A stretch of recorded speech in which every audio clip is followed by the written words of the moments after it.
Let's take a look at the next progression in our fist drill series. And here we're going to adjust this progression by, in the previous version, we were wearing paddles.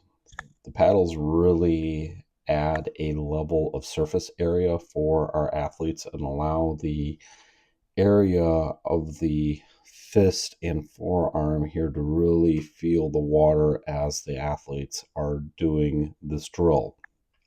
Now we're going to take that away and ask them to recreate not maybe quite the same power because there's less surface area in it, but to be able to kind of mimic and feel and understand what it feels like.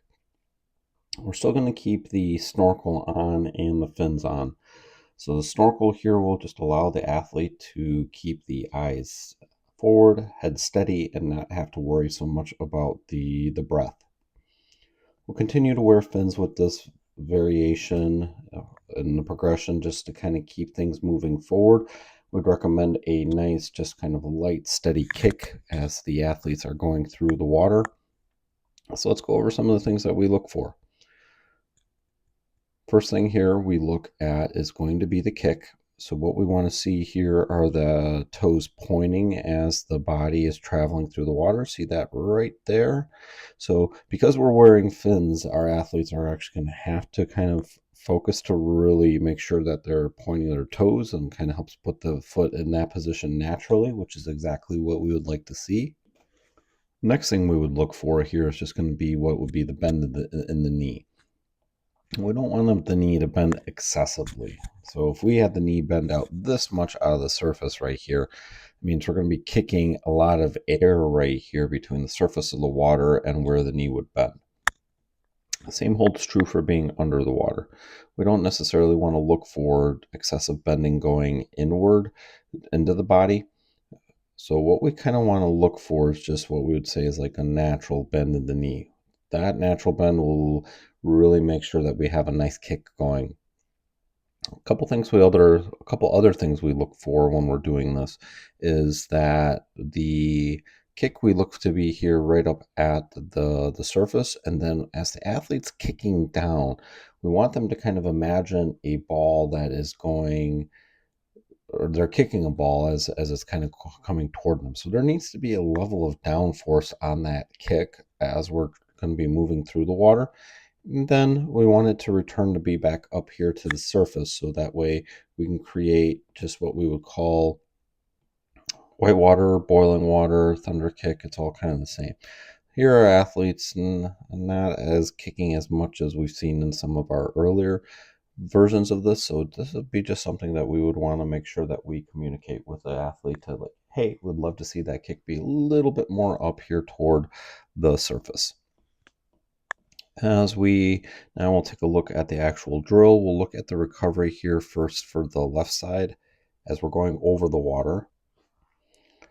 What we really like here is that nice wide entry. See that right there? That's beautiful. And we're keeping that hand here in a fist. And what we're going to see is an entry right here on top of the shoulder. Perfect. And when we're doing that, the other hand will catch. So we'll take a look at that on the return view, because that'll be a little bit easier to see. On the other side, perfect again. We have the arm staying here nice and wide as we're going through the water. And as that hand's kind of approaching, we would like to see this hand go down a little bit sooner than it is right now. But again, remember, every athlete will perform the drills to the best of their ability, and it's really important that we give continual feedback to our athletes. So we're taking a look here, then what we see is the fist or the fingertips starting to get down to set the catch. And then what we're doing is really then grabbing the water and pulling through. What we really want to feel in this drill is just that pressure of the water along the forearm as we're going to be moving through the water, and then we pull through. So again, just kind of repeating this cycle. Our athlete does a really nice job there, head staying nice and steady as we travel through the water here. We're going to go next to the underwater view of this drill. So just again, kind of wanting to look here, we've got actually a great shot of from underwater of the toes, really making sure that they're doing a nice job of pointing. And remember, we want to have that down kick. So kind of see where that foot is right here and kind of how deep it is under the body. And remember, when we said the bending of the knee, we don't want it to be super excessive. This is going to be appropriate. What we would just want to see then is the return. We got a little bit of a collision right there of the feet up at the surface right here. I'm going to transition now going to our return view here. So we'll get a little bit closer.